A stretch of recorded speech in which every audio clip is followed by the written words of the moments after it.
nde toɓɓere nde mi falan yewtude ɗo ko yewtore nde mi hawrodiri e mum mi tañƴini ko waɗande ɗe balɗe ɗo hanki ma hande e no miniri ono nini mi hettidaki moƴƴa kono sa'i mi heɓi feere o mi aray ɓeydodire on ɗuuɗa nanugol no gasa miɗo yewta fi peddeji diina ma luutodire hakkunde ɗate wonɗe ɗen kamen ma peddeli ɗi ko wiyete sunna shi'a tijjaniya ma sufiya ko debaji miɗo yi'i jama men on no hatto jini e golleji goo ma piiji goo no fewdani en ko wawata en naɓirde yeeso ma ko jama men on hatto jini ɓuri ɗin ɗon piiji ko sabuna ɗin piiji hayka leyɗe mum ton wawali sottinande ɓe ɗen yeddutire ko ɓuri kontode koko wona ƴettede ka yaasi wona adde ka men hara woni wuritode enen ɗum alaka men tigiri ko yewtore ceernoɓe mi hawrodire mum ɗo ɓe maketeɓe mi tañini ko OUSTAZ Mohamad Soeil naɓe mi andi moƴƴa yeru komi yiɓe kon seeɗa kaka Facebook ɗo mi hawrodiri ɗumaji maɓɓe seeɗa ko Dr Mohamad Soeil mi tañƴini ko non wi'irte mi hawrodiri ɗo e yewtore maɓɓe nde ɓe yilti nde ɓe arti ɓe ngantini hono ɓe yaafini kono ɗo min on mi araɗo yewtugol fi ñawore Salatul Fatif ko feere non go goɗɗum go mi ara ñawugol ɗo fi tijjani ma OUSTAZ Mohamad Soeil ko ɓe yewti konko gonga ma hina ko yeru yewtore nde ɓe yewti nden yilti kadi ɓe arti ɓe ngantini mi yi yimɓe buyi waɗi yewtore e hoore ko ɓe yewti ko kono ɗo musidɓe an tedduɓe hay an e goɗɗo siɗo yeddotirde on hana ko wi'ete kon pirangol hettugol gonga ko hani ɗon ko pirangol fi yaltingol gonga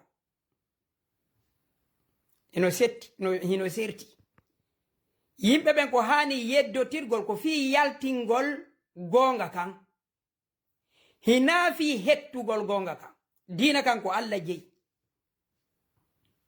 cenɗe ɗen ɗiɗi non nde yeddotira e goɗɗo haysi tawi hiɗa jogi gonga hiɗa hani weɓitandemo noone e wondema himo wawi heɓude gonga haysi tawiɗa felliti ko jogiɗa ko qur'ana on ko non yewtirta en andi annabi Ibrahima no yewtirno non fi tabintingol Allah no wodi heferɓe yeddunoɓe ɓen o inna ko ɗum ɗo woni joomi an woni ya seeɗa o inno hina ɗum ɗon kadi none ko wiyete kon al istidlalu tajribi feƴƴingol ɗum on ko ɗum waɗi enen débaji men ɗin ɗo yewtoreji men ɗin ɗo fayda en ala yewtude fii no gonga yaltira mo kala e me en ko fedde mum nde woni bakande ma ko miiji kon ma kañum mi ala juutinde mi arte on e yewtore maɓɓe nde konguɗi min ɗi mi naniri ɓe ɗin mi yettike on ɗo min on mi ara ɗo hina mi ara ɗo fi salafiya mi ara ɗo fi tijjaniya mi ara ɗo fi sufiya mi ara ɗo fi shi'a kono yewtore min de ɓi nani ɗen hiɓe yewta koyɗe ɓe wonno yewtude wo ko wondema mo wi'i mo jangi Salatul Fatif nde wotere hino ɓuri alqur'ana on laabi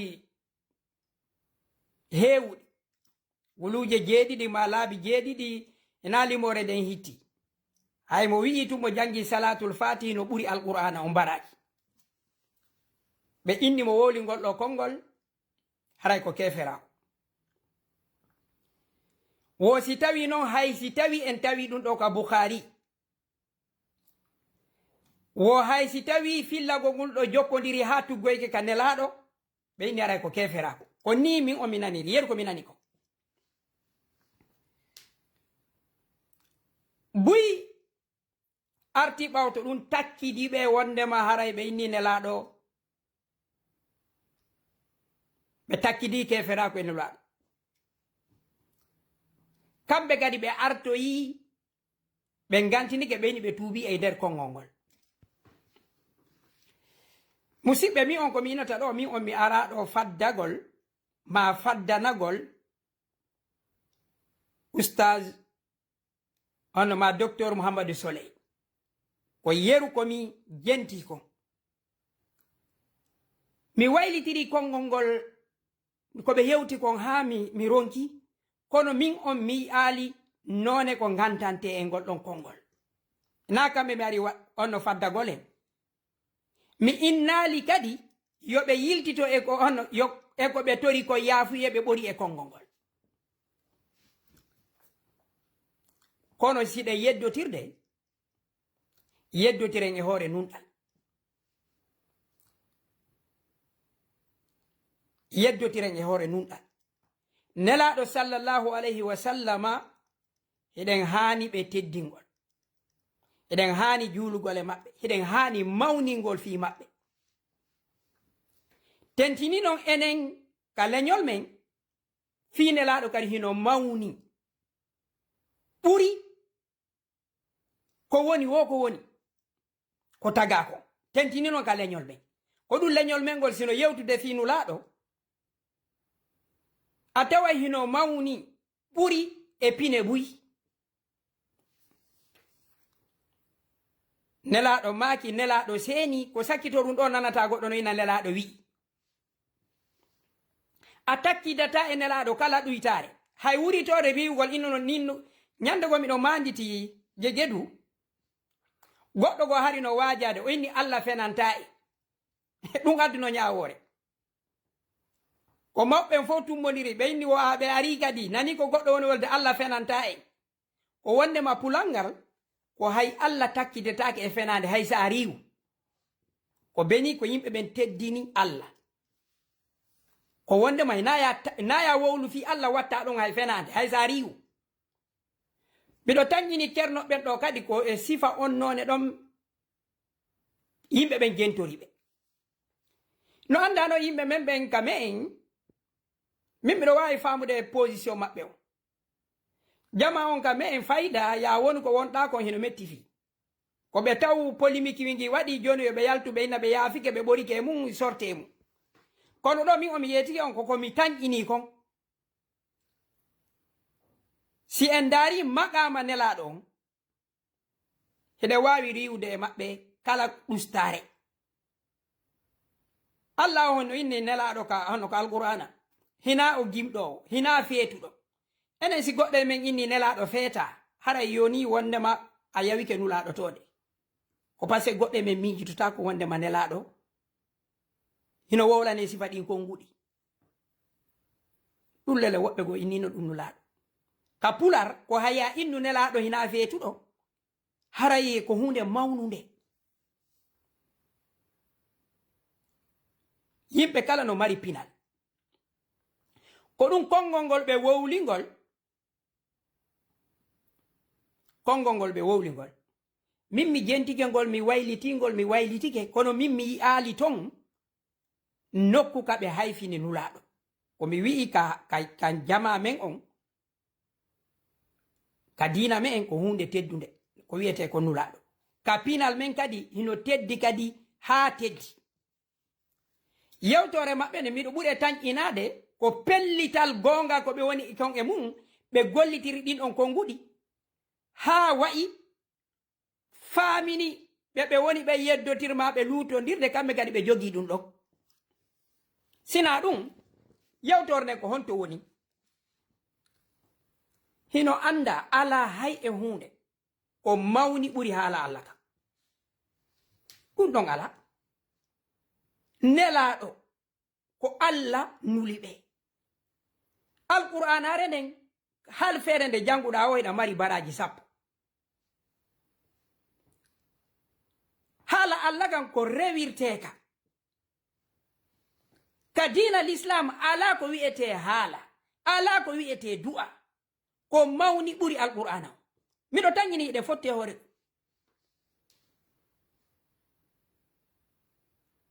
Hande kadi noon si goɗɗum go addama wi'ama hino mawni ɓuri qur'ana on, ɓuri haala Allah kan, hay si tawi ko haala nelago kam mawnina e hoore ɗum ɗon, hande kadi ka dina l'islam ko wi'eten ɗum ɗon sellata. Ala ka dina l'islam ko ɓurata alqur'anare nde. Ɗum ɗon non woni ko du'a, woni ko haala goɗɗon, woni ko haala nulaɗo. Ɗum ɗon e yeddotira. Beni fellintingol ko ɓe faala kon e yewtude. On say non ɓe huutori ngal ɗon ɗatal ko ngal ɗon wa'i wasi tawi ɓe falji ɓe yiltite e yewtorde. Yewtorde miɗo tanƴini tun hinde tiiɗi. Kono mo yunnirtori hara ko taskitande ɗaɓɓitugol gonga, himo andi fawnegol e nulaɗo ala e nder kan haala. Kono non faalaɓe ma fawde ko woni wo, ɓe wawma fawinde wondema a memi darnde nulaɗo nde maɗama maɓɓe on. O wawde famude ko hennum ɓe wi'i. Ɓe wi'i si tawi filliɓe ɓen hara ɗum ɗon ko hadise, ko inna ɗon on salatul fatino ɗon, wo haysi ka Bukhari hara worɓe ɓen fof selli filliɓe ɓen hadise on, wo tuggoyke ha e nulaɗo, wo yaltata kadi wongol keferako. Woɓɓe men jangi ko wiyete kon mustala al hadise seeɗa, ko wiyete kon darugol hadise on sino selli ma simo ñawi. Hadise on hino wodi noneji buyi no darirte, noneji buyi no darirte haray mo selli. O wawde famude? En daray filliɓe ɓen hadise on ko ɓe wiyete kon sanad on ma silsilatu rijal. En daray kadi ko wi'ete kon matnu on, windande nden ma nas on. Ko ɗum kamɓe tiri minan hono ɓe wooli qaida on, ma ko qaida andaɗo. Sihhatul hadis, sihhatu sanadi shartun fi sihhatil matni. Fiyo en innu matno hino selli ko be tawata sanadu on filliɓe ɓen e wi'i ɓe selli. Ko shart. Wa sihhatu sanadi la yujibu sihhatal matni. Fi worɓe ɓen fop en daari en tawi ɓe selli, matnu on si tawi himo ñawi ma ñawre no ton ɗum sellinta. Miɗo ɓuri tanƴinade yewtore nden ɗo ko wondema haysi en daari ko hunde andade ka ilmul hadis no. Haysi tawi worɓe ɓen fof ko addi kon hino selli ha tuggoy e nulaɗo. Filliɓe ɓen ana ha yewto e nulaɗo. Ko none eno hadise sellirta.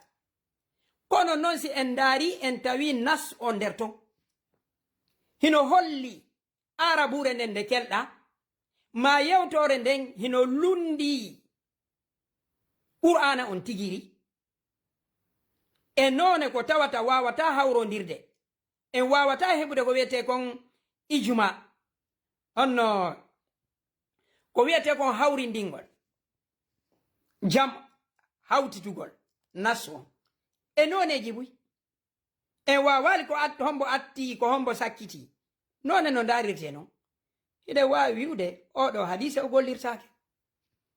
Miɗo ɓuri e tanƴinade kamɓe ko non ɓe yewtiri, ko ɓe inni ko lawsi hanno ko ɗum ɓe yewtiri yewtore maɓɓe nden e nder ɗon toɓɓere min miɗo wawi famude faalaɓe ɓe ɓe ukkude no jogori noon yewtore nden kono yewtore nden ala ton ko wi'ete kon hayfingol nulaɗo komi yetike on hinna ko ɓe woni ko yeddude ko noon e nder ɗo yewtore min mi yaafal jere maye kono ko minni on kon ko ɓe yalti kon ɓe inni ɓe torike yaafuye yo ɓore ɗum ɗon ko noon e heɓugol no ɓe ɓuttinira kono ko wiyete kon añu bare kono jaɓu hindu rawni ñiiƴe wawde famude wawi yeddudirde on tigi noon e jiɓuy kono noon yewtore musidɗo ma si yewti si tawi none goo no woodi no faamorta haysi ko laabi 90 yiltidirta yewtore nden haray eto wawa famude ko o fandi kon ɓuri kalfe ɗe o gollitiri ɗe goɗɗo no wayla wi'ude mi ari ɗo tum mi sardi mi yewti tun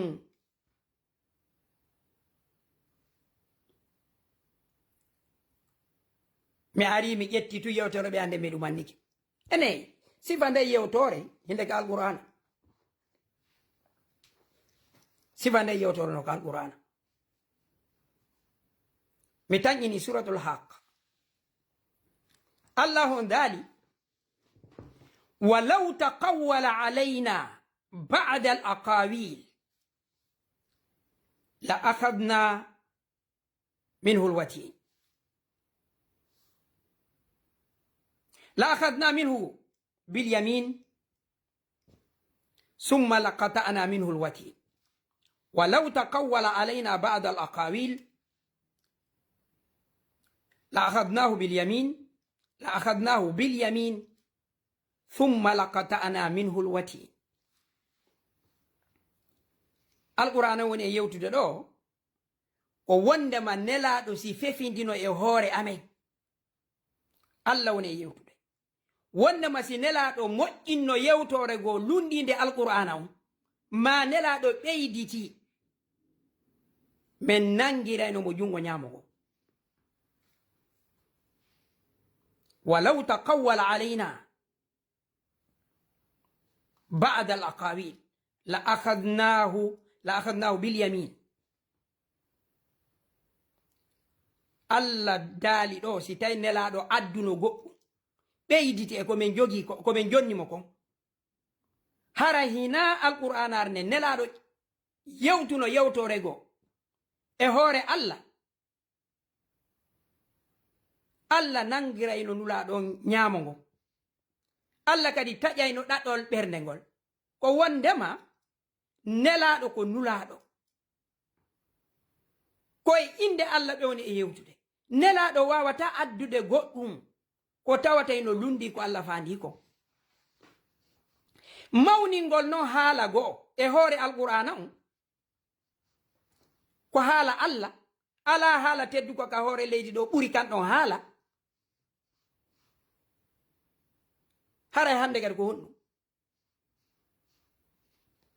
nego musidɓe an tedduɓe ɗo ko alqur'ana on woni yewtude ko wondema nelaɗo si fefindino goɗɗum ngo nelaɗo si maakuno ko tawata wona gonga e hoore allah allah nangayno ɓe ɓeeɗa kadi ɓe innali wondema si tawi hara hino selli ka nulaɗo ko ɓe wi'i ko wondema hay si ɗum ɗo wonirno ton qur'ana on ɗo kadi wi'ali nelaɗo e ko wi'ete kon waɗi goɗɗum e hoore allah ko allah wowlali ɗo ko alqur'ana on ni yewtore maɓɓe nden ɗo e aya qur'ana on hino nandi yewtore docteur Mohamad Soeil nden e aya qur'ana on ɗo hino nandi ko wondema kamɓe ɓe inni hay si tawino ko non ardirno ko ka Bukhari ɗum ɗon no wonayno haala keferaako qur'anan kodi wi'i se nelaɗo fefindino e hoore allah goɗɗum goo allah nangayno nulaɗo ko holli ka diina ɗo ko allah wona rewede ko allah ɓuri mawnude ko alqur'anar nden ɓuri mawnude defte ɗen Allah hino mawni ɓuri ko woni wo. Defte ɗe o tellini ɗen hino mawni ɓuri ko woni wo. Defte ɗen ko on annabaɓe ɓen ko ɓaawo defte Allah ɗen artata. Hay sen ƴetti arkanul iman wa an tu'mina billahi wa malaikatihi wa kutubihi wa rusulihi. Ko ya gomɗin Allah, gomɗina malaika ɓen, gomɗina defte ɗen, gomɗina nulaɓe ɓen. Alqur'an arnen ko haala Allah hino mawni ɓuri annabaɓe ɓen.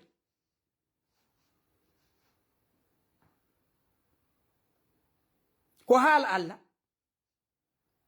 ala ka dina l'islamu ko mawni ɓuri alqur'an arene ko daaluye Allah. Donc qur'an on tigiri no inni nelaɗo, si tawi no nelaɗo yewtuno hunde tawata hina Allah yamiri ɓe, kamɓe tigi ɓe landitete, ɓe nangete. Wawde famude ko wondema si heɓike aden nulaɗo ma imminaɗo o wowli ko lundi ko Allah faala kon, on tigi nangitete.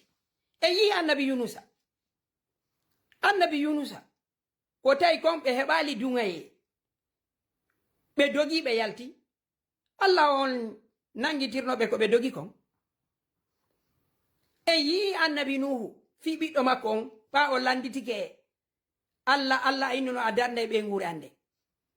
Awa musidɓe, yewtore maɓɓe nden ɗo mimmi inni ko ɓe ari kon ɓe tori yimɓe ɓe yaafuye, min miɗo jaɓi. Hono ko ɓe tori ko wonde maɓɓe tuubi e haala kam ɓe yiltitike. Kono si on tigi yewtiri no ɓe yewtiri non, hanno ɗum ɗo hino warri ni holla a inni waɗi. Fi kala mimmi ko minata nokku nolaɗon ka dina l'islam no mawni. Nokku nelaɗon ka pinal men ko hunde mawnude. So wattila ɗo min on mi yewti ɗo ha kono sa'i wo ko mi inna woni si nelaɗo warri ni kono mi innari wolali fi fenande ka men ɗum ɗo no mawni.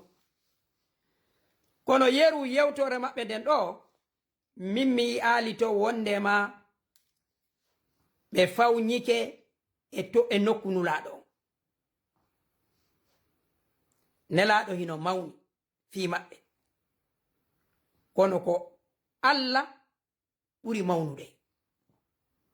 Daaluye Allah on kadi no mawni e piiji ɓuri ɗin fof. Si goɗɗo inni ton himo mari du'a, ma himo mari ko wi'ete yewtore mawnude ɓuri alqur'ana on, ko kefera. On wawde famude Allah hino ɓuri mawnude kala ko mawni.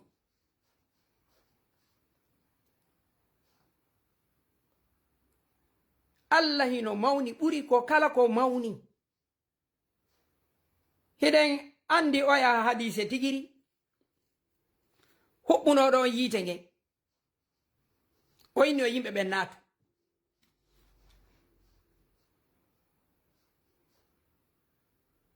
Kono no nelaɗo tigiri winoɓe so ɓe naatuno toon ɓe suɓi ko ara ɓe naati yiite. Allah hino ari, Allah ko yamiri en ko yen ɗofto Allah e nulaɗo on e ko wiyete kon e hooreɓe fiyakuji men ɗi. Ɓeɗo noon fof kadi e hay nulaɗo on ɗoftetake si tawi ko yeddugol Allah. Ko ɗum Qur'an o wi walaw taqawwala alayna ba'da al-aqawil la akhadnahu bil yamin thumma laqata'na minhu al-wati. Ɗum ɗo ko alqur'an woni e yewtude ko wondema nulaɓe ɓen tigiri hiɓe yamira yottingol hara ɓe ɗuytali. Nelaɗo sallallahu alayhi wa sallama ko e ley yamaruye Allah on ɓe woni. Ko ɗum nelaɗo si ɓe yottini ɓeyna ala hal ballahtu, ene mi yottini. Ko nelaɗo kadi hiɓe andi ko ɓe landitorteɓe, ɓe waɗa woni golle Allah ɗe. Yewtore ɓe anden ko ɗum ɗo woni haala kan, ko wondema ala ko mawni ɓuri haala Allah kan. Komi wi'i kon hiɓe mari haqqe arugol tannina yewtore nde ko haqqe maɓɓe non. Kono min e yeru ko mi taski kon e yeru ko mi jenti kon mi wawali famude e yewtore maɓɓe nden wondema ɓe fawnike e maqama nulaɗo. Fi kala ko mi wi'ata kon ka needi me en hay bone riwetake hella nulaɗo. Ko beni ko jama on, beni ko leñol men o gali teddini nulaɗo ko hunde kade labande. Kala teddungal nelaɗo no handimo. Kono si hewti jaati Allah kin, si hewti alqur'anare nden nelaɓe ɓen ko leyɓe woni. Jaati Allah kin hino mawni ɓuri kala ko mawni. Alqur'anare nden hino mawni ɓuri kala haala, kala yewtore. Qur'anare nden ko dow. Yewtore kala yewtande ko ley alqur'ana o woni. Ɗo miɗo ɓuri e tañinade ceernoɓe gari ko ɗum ɗo ɓe faandi non. Yewtore maɓɓe nde min komi faami kon e nder mum yonano ko ɓe ara ɓe inna ɓe tuubi ɓe ruttike. Ko ɗum ɗo woni miijo ango. Holla noon jango kadi min e maɓɓe me lutondirta e masala. Holla min e goɗɗo go kadi min lutondirta. Kono mi yettike on ɗo mi arali yewtugol ɗo fi ñawore Salatul Fatif ma Tijjani ma Sufi ma Shi'a ma Salafi. Ko mi ari ko yewtugo ko nde ɗo toɓɓere. Hay an e goɗɗo si on yeddotire e ko wondi kon e gonga. Min ko ɗum ɗo woni miijo ango. No wawi arde ɓeɓe mi ari ɗo hande mi yewti fimu ñande go ɓe wawi yewti ɗo yewta hara mi tawta ɗon ko non min omin mi wayi. Kaka mi tañƴini gonga no wodi wo mi ara mi darora ɗon ko mi tañƴini de mi innali haray kami woniri wo ko ɗon gonga woni kami tañƴini hina yimɓe mi defandata, hina yimɓe mi defandata, ko miijo mi defandata kami tañƴini miijo no wodi. Hande min e maɓɓe min on mi ndaari mi yewtora maɓɓe nde mi tawtinde. Jango mi wi on hiɓe wawi yewtude goɗɗum ngo hara yaada e min ko mi miijo kon hatta kadi mi ɓangina. Mi yewtari fi nde ɗo yewtere mi wondema min e maɓɓe haray meɗe wontidi. Mi lundaki wiwɓe ɓen ɓe falji fo wonandema min e ɓen ɗon min fottoyta ñande go. Haray ko ɗum ɗo wonno miijo ango ko min Alpha Amadou Bouria Diallo haray en sa jaroje ɗin. Wassalamu aleykum wa rahmatullahi wa barakatuh.